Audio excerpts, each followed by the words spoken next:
ዛሬ በሰውነታችን ውስጥ ስላለው እጅግ በጣም ታታሪና ድምፅ አልባ ሰራተኛ እናወራለን። ስለ ኩላሊታችን።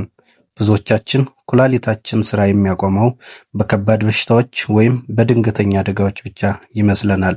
ነገር ግን እውነታው ሌላ ነው። በየቀኑ የምናደርጋቸው በጣም ተራና ምንም ጉዳት የሌላቸው የሚመስሉን የዕለት ከዕለት ልማዶቻችን ሳናውቀው ኩላሊታችንን ቀስ በቀስ እየገደሉት ይገኛሉ። የሚገርመው ነገር ኩላሊት እስከ 90% የሚደርሰው ክፍሉ እስኪጎዳ ድረስ ምንም አይነት ከባድ የህመም ምልክት አያሳይም። ለዚህም ነው ዶክተሮች የኩላሊት በሽታን ድምፅ አልባው ገዳይ ወይም ሳይለንት ኪለር የሚሉት። ምልክት ማሳየት ሲጀምር ግን አብዛኛውን ጊዜ ረፍዶ ሊሆን ይችላል።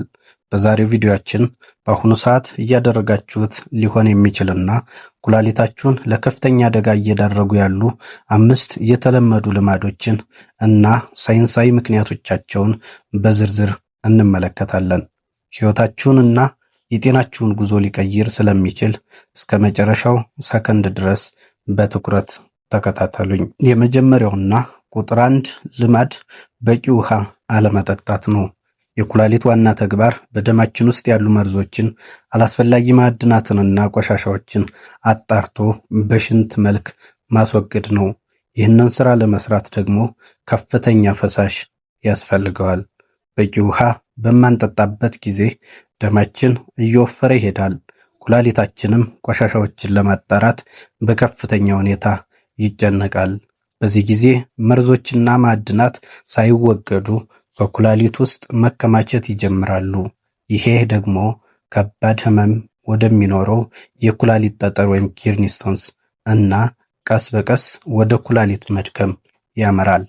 ሽንቶ ሁልጊዜ ደማቅ ቢጫ ወይም ጠቆር ያለ ከሆነ ሰውነቶ ውሃ እያጣ መሆኑን እና ኩላሊቶ እየተሰቃየች መሆኑን የሚያሳይ የመጀመሪያው የማስጠንቀቂያ ደወል ነው ማለት ነው። ሁለተኛው ምክንያት የህመም ማስታገሻ መድኃኒቶችን ያለ ሐኪም ትዕዛዝ መውሰድና ማብዛት ነው።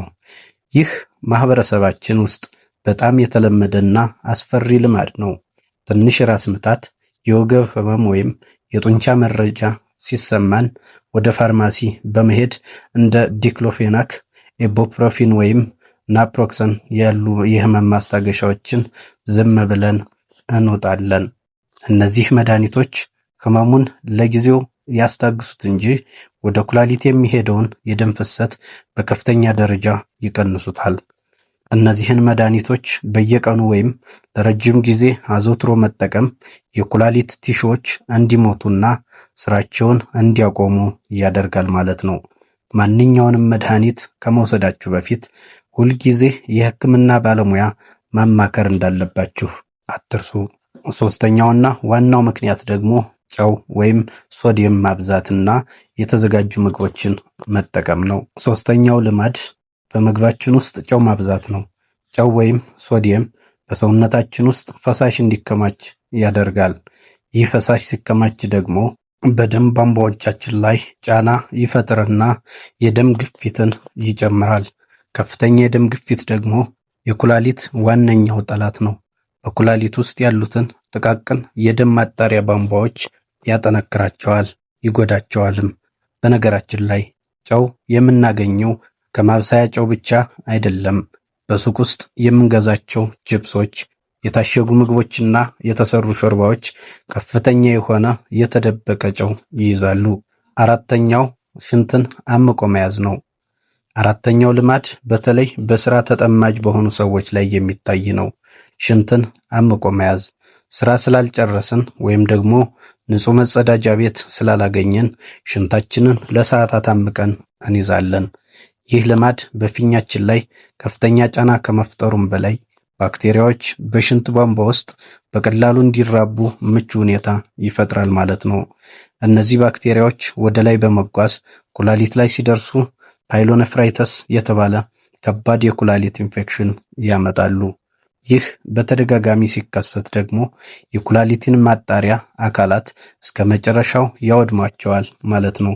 አምስተኛው ምክንያት ደግሞ ጣፋጭ መጠጦችንና ስኳር ማብዛት ነው። አምስተኛውና የመጨረሻው ልማድ የስኳርና የለስላሳ መጠጦች ፍጀታችን ነው። በየቀኑ ጣፋጭ መጠጦችን፣ ፓስታዎችንና የስኳር ምርቶችን ማብዛት ለውፍረትና ለስኳር በሽታ ይዳርገናል። የስኳር በሽታ ደግሞ በዓለም ላይ ለኩላሊት ስራ ማቆም ቁጥር 1 መንስኤ ነው።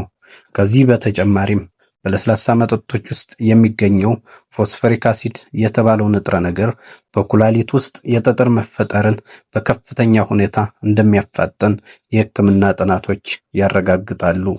እንግዲህ ተመልካቾቼ ዛሬ ያነሳናቸው 5 ልማዶች በቂ ውሃ ለመጠጣት፣ የህመም ማስታገሻ መድኃኒቶችን ማብዛት፣ ጨው ማብዛት፣ ሽንት መያዝና ስኳር ማብዛት ሁላችንም ልናስተካክላቸው የምንችላቸው ቀላል ነገሮች ናቸው። ኩላሊታችንን ለመጠበቅ ዛሬውኑ ማድረግ የምንችላቸው 3 ቀላል ነገሮችን ልንገራችሁ። አንደኛ፣ በየቀኑ ቢያንስ ከ2 እስከ 3 ሊትር ንጹህ ውሃ መጠጣት። ሁለተኛ፣ የምግብ ጨውና ስኳርን መቀነስ። ሶስተኛ፣ ያለ ሐኪም ትዕዛዝ የሚወሰዱ መድኃኒቶችን ማቆም ናቸው። ጤናችን በእጃችን ላይ ነው። ኩላሊታችን ሳይናገርና ሳይጮህ በዝምታ እየሰራ ስለሆነ እኛ ደግሞ በተራችን ልንንከባከበው ይገባል። ከነዚህ 5 ልማዶች ውስጥ በአሁኑ ሰዓት እናንተ ጋር ያለው ወይም ለማስተካከል የወሰናችሁት የትኛውን ነው? ኮሜንት ላይ አስቀምጡልኝ። እኔም ምላሽ እሰጣቸዋለሁ። ይህ መረጃ ለብዙዎች መድረስ ስላለበት ቪዲዮውን ላይክ እና ሼር ማድረጋችሁን አትርሱ። ለቻናላችን አዲስ ከሆናችሁ ደግሞ ጠቃሚ የጤና መረጃዎች ሁልጊዜ እንዲደርሳችሁ ሰብስክራይብ አድርጉ። ጤናችሁ ጋሻችሁ ነው።